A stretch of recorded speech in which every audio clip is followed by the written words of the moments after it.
My name is Rachel, and I'm a 33-year-old homemaker. My husband, Adam, and I have been married for 4 years, but we haven't been able to have a child yet. We're undergoing fertility treatments, but conceiving has proven difficult. One day, as I was returning from the grocery store, I noticed a little girl, a complete stranger, squatting in front of my house. I wondered why she was outside in the cold, winter weather without a coat, so I approached her and asked, "Are you waiting for someone? Can you tell me your name?"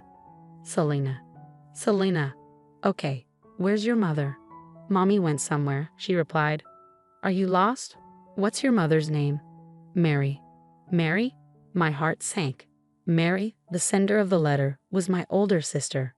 She had left home at 20 and never returned. It's been nearly 17 years since we last saw her. As a teenager, she often ran away, got into trouble with men, and caused financial and emotional strain. Now to find out she had a child. Selena handed me a piece of paper. My hands shook as I opened it. Inside were the words, "Take care of this child for a while." "No way," I whispered. "Are you Mary's daughter?" "Mommy said to stay here because you're her sister," Selena explained. I took her hand and led her inside. She was freezing and trembling. I wondered how long she'd been outside. Mary had always been an irresponsible sister, but leaving her child like this was shocking. I'd always wanted a child, but couldn't have one. Pushing aside my feelings, I turned on the stove and wrapped Selena in a warm blanket. "Selena, are you hungry?" "Yes, I haven't eaten anything since yesterday." "You haven't eaten?" My concern deepened. "I'll get you some food right away." I heated up some pumpkin soup for her. Yesterday, I made some pumpkin soup and gave it to Selena right away. It was her first time trying it, and she eagerly drank a lot, clearly enjoying the taste. "This is delicious, it's really good," she exclaimed with a big smile. I was delighted to see her enjoy the soup so much, but it also saddened me, as I wondered what kind of meals she was used to. Instead of questioning her about her usual diet, I focused on cooking more food for her to enjoy. I made fried chicken, an omelet, and rice, and she devoured everything, praising each dish as delicious and tasty. Once she seemed completely satisfied, I suggested we take a bath. It seemed she hadn't bathed in a few days and her hair was greasy. "Selena, how about a bath?" I asked.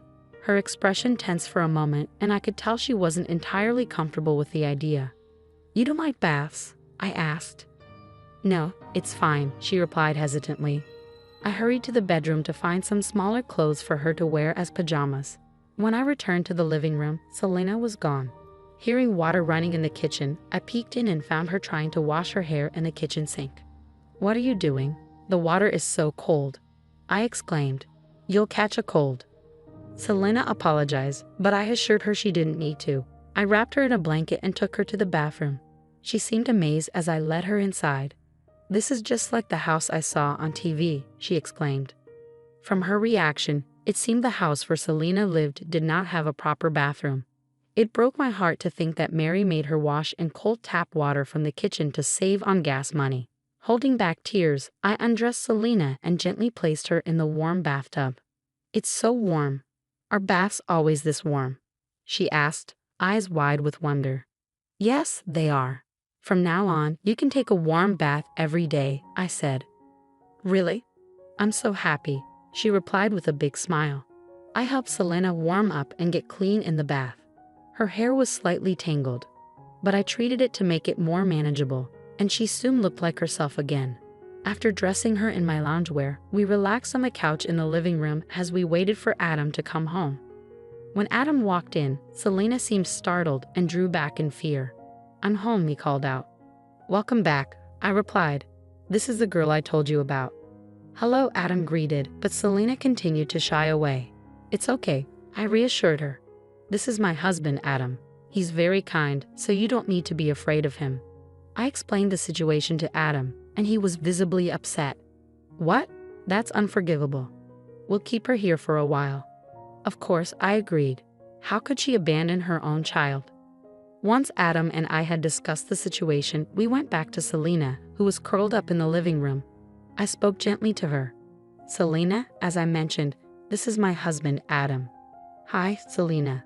Please call me Uncle Adam," he added. Selena nodded timidly, and I went on to explain. "The three of us will be living together here for a while. Is that okay with you? Is it really okay for me to stay here? Selena asked hesitantly. Of course, I said with a reassuring smile. And once we get settled, you'll be able to go to elementary school. I've never been to school, Selena said quietly. You've never been to school? What about kindergarten? I haven't gone to kindergarten because I'm no one, Selena mumbled. My heart ached hearing her words. She was too young to understand why she might feel this way. I decided not to press her further that day and let her rest instead. The next day, we would find a way to help her adjust to her new life. I informed my parents about Selena's situation, and they rushed over to see us. Upon meeting Selena, they introduced themselves as her grandparents, Grandma and Grandpa, and enveloped her in a comforting hug. Selena seemed puzzled but happy, as if she had never realized she had grandparents before. After entrusting Selena to my parents' care, I headed to City Hall to obtain Mary's family records. To my surprise, Mary was unmarried, and there was no record of any children. It appeared that Selena's birth had never been officially registered, making her essentially a non-existent child who never received any formal notices, such as enrollment for elementary school. This revelation shed light on why Selena referred to herself as no one. After consulting with various authorities, including the Child Consultation Center and the municipal office, we finally managed to establish Selena's family register. I happily informed her, Selena, now you can go to elementary school. I'm so happy for you. By this time, it had been over a month since Selena came to live with us, but she hadn't opened up much. She always seemed skittish, especially whenever Adam or I moved. Additionally, whenever she made a mistake, she would apologize excessively, curling up her body and covering her head. It was evident that Mary's past actions had left a lasting impact on her. Selena, you don't have to apologize so much, I reassured her. Uncle Adam and I will never get mad at you, and we will never harm you. I promise. Really? Selena asked with a glimmer of hope. Of course, I replied sincerely. I made a promise, but despite that, Selena's shyness persisted. However, as time passed, she gradually became more talkative and even began to smile more often. Then one day, Selena blurted out, I wonder when she will come for me. Those words struck a chord with me, evoking a sense of sadness. Despite Mary's mistreatment, Selena still longed for her mother. Since Selena's arrival, every day had been filled with joy for me. We had wanted children so badly and treated Selena as our own daughter. We hoped she would stay with us for a long time. The day after Selena's statement, she received an invitation to elementary school. I was relieved that she would finally experience the same school life as other children. Now that it's settled, we need to prepare for school, I said to Selena.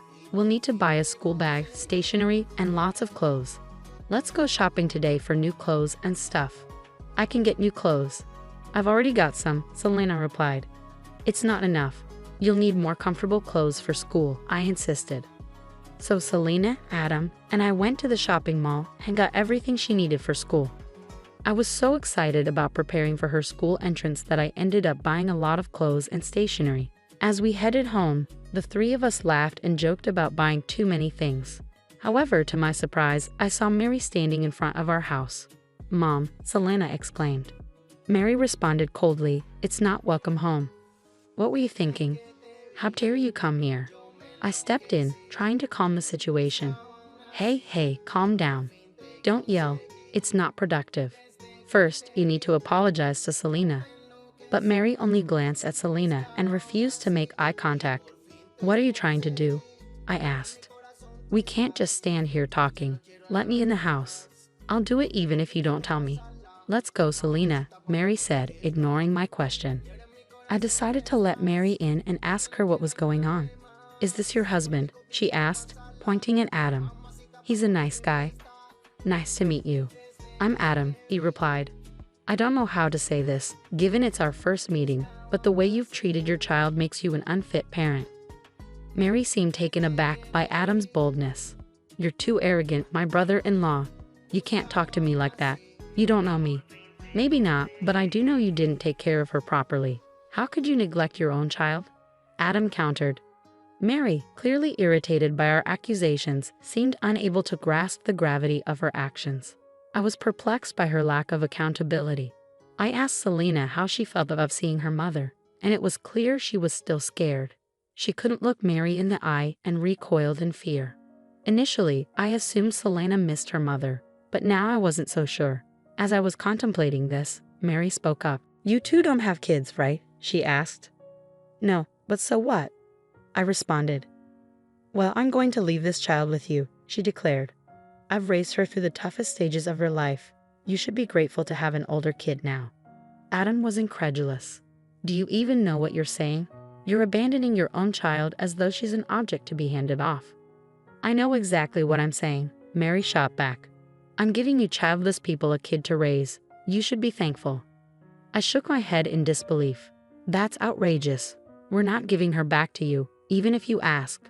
We've already made her a family register, and she's going to start elementary school next month.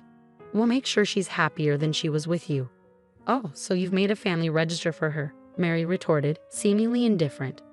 "I did," I responded. "Why didn't you file a birth certificate?" "Because if I had, they would know I have a child. I didn't want to disrupt my life for such a selfish reason." Mary's admission explained why Selena had been unable to attend kindergarten or elementary school. Her callous attitude continued to baffle me. "That's not right. Selena deserves an education. What you've done is neglect, not just active truancy," I told her, knowing that reasoning with Mary was pointless. Mary had apparently broken up with Selena's father before Selena was born and had never registered the birth. To date other men, she often left Selena alone, pretending to be unmarried and childless. Her goal was to find a new partner and raise her child. "We'll take care of Selena," I said, firm in my decision. "But please don't come back to see us again." "Then give me 10 million yen. I'm giving you a person, so 10 million is a small price to pay, right?" Mary demanded. "What are you talking about? You're trying to sell your daughter?" I was horrified. "Of course, I'm not going to pay you though. Selena is a human being," I said firmly. When I refused to pay, Mary threatened to take Selena back and confine her at home, forcing her to wash with cold tap water again. "I won't let you do that," I said. "Fine, 10 million then," she retorted. "Well, I can't get it for you today. You'll have to come back later to pick it up. I'll keep Selena here until then," I said, pretending to agree to her demands to keep Selena safe. "Whatever. I don't want to be bothered with her anyway," Mary replied dismissively. Though I had no intention of paying Mary, I lied quickly to prevent her from taking Selena away. Knowing Mary might return to reclaim her, Adam and I considered what steps we could take next. But before acting, we wanted to understand how Selena felt. "Selena, do you want to go back to your mommy?" I asked her gently. "I don't want to go back. Mom scares me. She always bumps into me and says mean things." "I don't want to go back," Selena confessed. "I see," I said gently. "The other day, you mentioned wondering when your mother would come for you. Was that because you were afraid she'd make you leave us?"